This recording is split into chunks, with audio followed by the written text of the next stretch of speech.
Tuvo una vida movilizada e intensa, llena de momentos trágicos que lo templaron para llegar a ser el capo del inframundo mafioso. En más de una ocasión peleó contra pandillas, fue secuestrado y golpeado, incluso le cortaron la garganta, pero siempre le ganó a la muerte. Se codeó con Al Capone y resignificó el tráfico de alcohol mientras la ley seca estuvo vigente. En los momentos donde la suerte se le estaba apagando, ayudó a los Estados Unidos en la Segunda Guerra Mundial y organizó los peores crímenes dentro del sindicato y la mayor comisión mafiosa.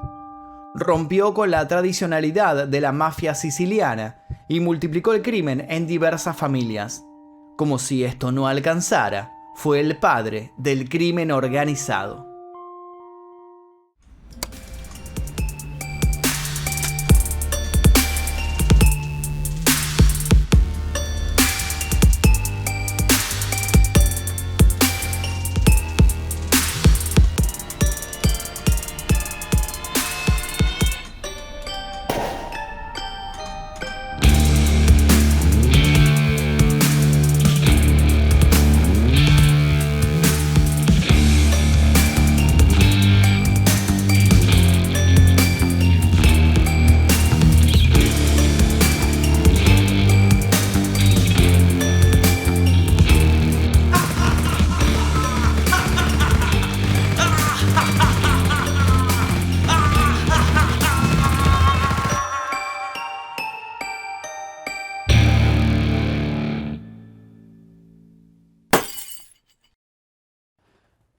A mediados de 1931, Luciano entendió que estaba en el lugar equivocado.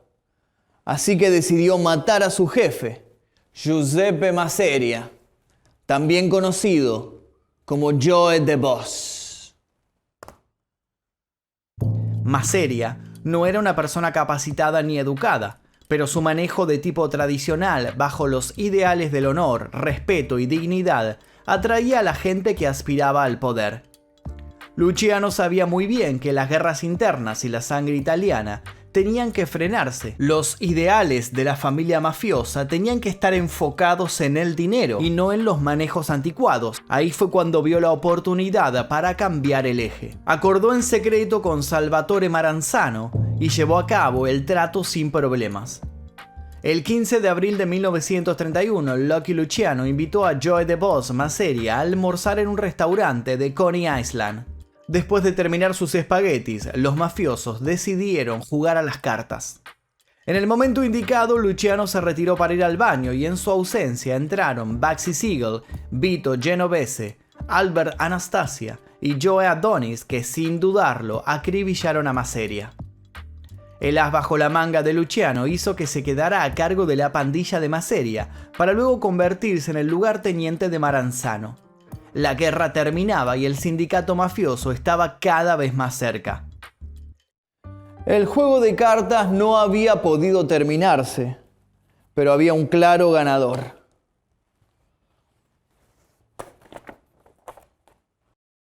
Charles Lucky Luciano nació el 24 de noviembre de 1897 en Lercada Fridi, una ciudad siciliana.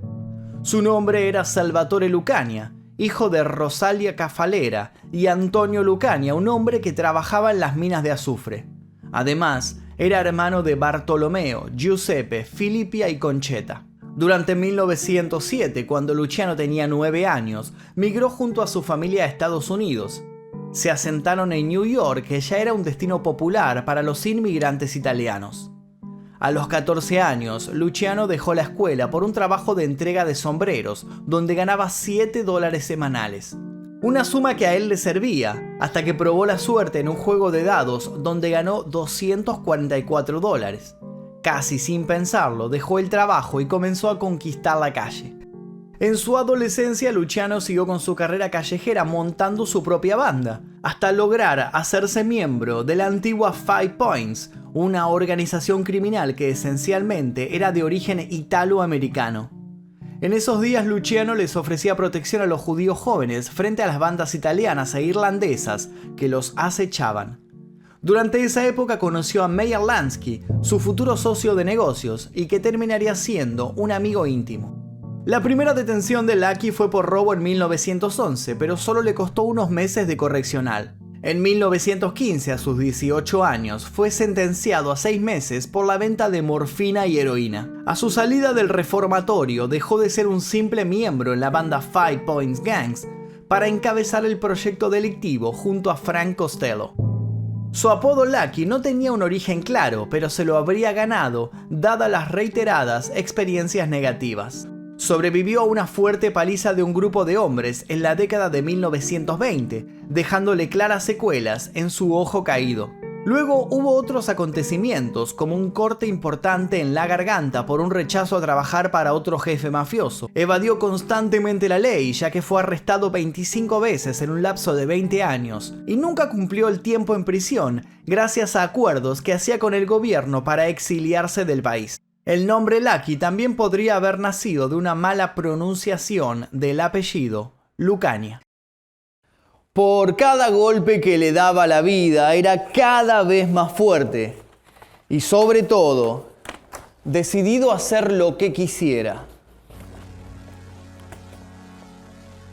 Llegado el año 1920 y con él la denominada ley seca, llevó a los criminales a manejar el negocio entre las penumbras de su legalidad. Para ese entonces, Luciano se codeaba con la cúpula mafiosa, Frank Costello y Vito Genovese. Ellos estuvieron bajo el mando de Arnold the Brain Rothstein, otro hombre de negocio, jugador y apostador. Este educó a Luciano sobre el manejo del alcohol y el negocio del contrabando. Con Arnold convertido en su mentor, le permitió tener un acercamiento a la vida de la alta clase social y aprendió a moverse en ella. Gracias a Rothstein, Luciano terminó conociendo al carismático Al Capone. Luego se acopló Joe Adonis y comenzó con su propio negocio de prostitución. Para 1925 ya era un experto en el tema. Había sumado a la venta y tráfico de alcohol la narcoprostitución, el juego ilegal y el contrabando, lo que le dejaba unos 12 millones de dólares anuales, de los cuales solo 4 millones le quedaban disponibles. Luciano, además de ser un suertudo, era millonario.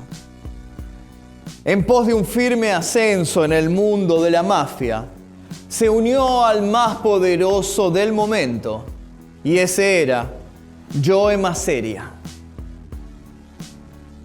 Lejos de parecerse a Rothstein, Masseria era un hombre con poca educación, malos modales y habilidades administrativas paupérrimas. A finales de la década de 1920, Maranzano inició una guerra contra Joe Masseria. Esta rivalidad se prolongó hasta 1931 y se llevó la vida de 60 mafiosos. Luego del asesinato de Masseria en el restaurante Coney Island, Luciano se acopló a Maranzano. Junto a esta nueva formación, dividieron a todas las bandas ítalo-estadounidenses de New York en 5 familias que estaban encabezadas por el propio Salvatore Maranzano, Joe Profaci, Gaetano Gagliano, Vincent Mangano y Charles Luciano. Maranzano prometió que todas las familias serían iguales y libres de hacer dinero, pero casi de inmediato se autoproclamó jefe de jefes o capo di tutti il capi, lo que significaba que cada capo debía compartir sus beneficios con él.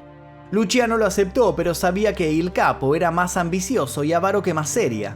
Lucky temía por su vida porque Maranzano tenía como modus operandi mantenerse en el poder quitando de su lado a quienes podrían arrebatárselo. La conocida Noche de las Vísperas Sicilianas fue el desenlace de este augurio de Luciano. En septiembre de 1931, Maranzano contrató al gángster irlandés Vincenzo MacDougall Cole para matar a su posible sucesor. Pero, recalcando el apodo de Lucky, este evitó su muerte porque decidió actuar primero. Maranzano citó en su oficina de Manhattan a Genovese y a Luciano. Este, ya sabiendo del asunto, consiguió a 2 judíos gángsters desconocidos, los vistió de policías y desarmaron a sus guardaespaldas. Luego, apuñalaron a Maranzano varias veces antes de dispararle. 2 días más tarde, los cadáveres de otros aliados del antiguo jefe fueron sacados de la bahía de Newark, mostrando grandes marcas de tortura. De esta manera, Luciano se convirtió en el más poderoso jefe del crimen organizado de los Estados Unidos. Luciano transformó la mafia de pandillas callejeras, alejándola de la guerra y la desorganización para despuntar el sofisticado imperio criminal que lo abrazó durante sus mejores años.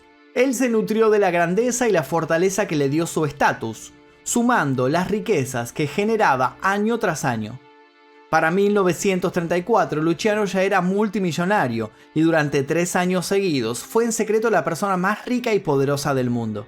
Contaba con un patrimonio neto inimaginable de $60.000 millones.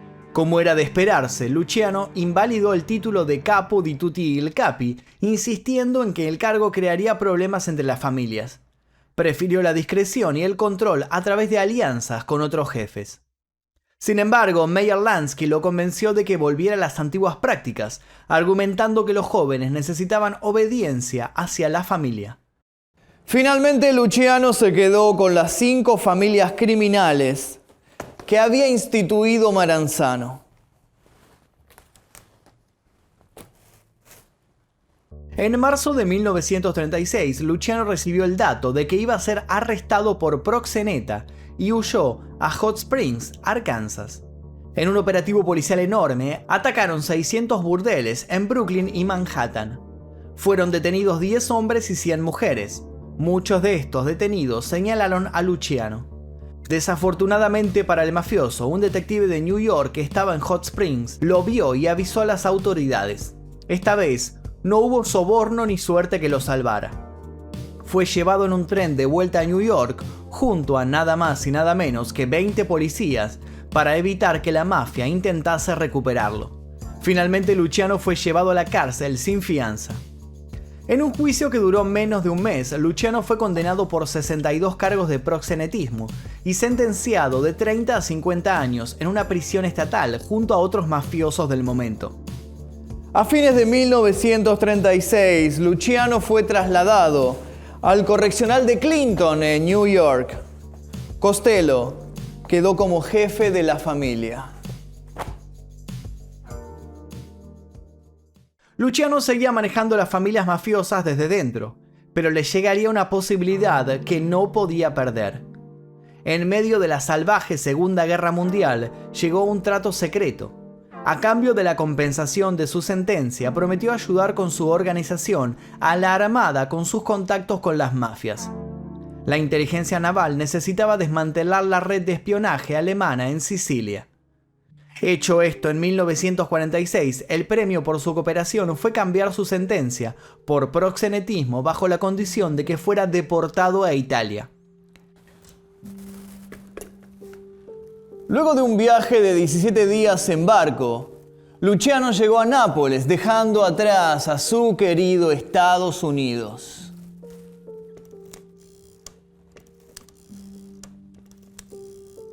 Luciano estuvo en Sicilia un tiempo, pero su fama lo molestaba. Primero porque la gente lo frenaba en la calle como si fuese una estrella, y segundo y más importante, porque la policía no paraba de seguirlo. Para estar más cerca de Estados Unidos decidió viajar en secreto a La Habana, Cuba. Una vez establecido, Lansky convocó a los jefes de las principales familias criminales en La Habana con la supuesta intención de ver en acción a Frank Sinatra. Sin embargo, la verdadera razón era discutir asuntos importantes con Luciano presente. Poco después, cuando Luciano y Sinatra habían disfrutado de numerosos clubes nocturnos, el gobierno de Estados Unidos se enteró. Primero pidieron su deportación de buena manera y al no tener resultado le avisaron al gobierno cubano que bloquearía todo envío de narcóticos recetados a su país. Luciano estaba de camino a sus raíces. Poco a poco, los negocios de Luciano se vieron en caída. Vito Genovese intentó correrlo del máximo puesto de la Cosa Nostra, pero su ineptitud y la ceguera por el poder lo llevaron a fracasar rotundamente, ya que había intentado reunir a todos los capos mafiosos, pero llegado el momento, las fuerzas policiales allanaron el lugar, pudiendo arrestar a más de 65 mafiosos de alto rango. El lugar más poderoso de la mafia estadounidense quedó en manos de Carlo Gambino, el amigo de Luciano. Lucky se asesoró con el productor americano Ghosh para ver la posibilidad de filmar una película de su vida. El 26 de enero de 1962, cuando fue a recibir a Ghosh en el aeropuerto de Nápoles, cayó al suelo por culpa de un ataque cardíaco y murió en el acto. Acudieron más de 300 personas a su funeral. Su cuerpo fue llevado por las calles en un coche fúnebre negro tirado por caballos. Gracias a varios permisos, los familiares lograron llevar el cadáver a New York para enterrarlo en el St. John's Cemetery, en la cripta familiar de los Lucania. Más de 2000 personas se hicieron presentes para despedirlo. En ese tiempo fue el entierro más concurrido en la historia de la ciudad de New York. Siempre se discutió sobre quién había sido más poderoso dentro de la mafia. Hubo personajes carismáticos como Al Capone, pero el FBI y la misma comisión mafiosa llegaron a afirmar que Luciano era implacable en lo que era la dirección y la eficacia dentro del crimen. Costello, Lansky, Lucchese, Genovese y Gambino, que fue quien se quedó con todas las familias a su cargo, sabían que el éxito y el poder de Luciano eran inalcanzables.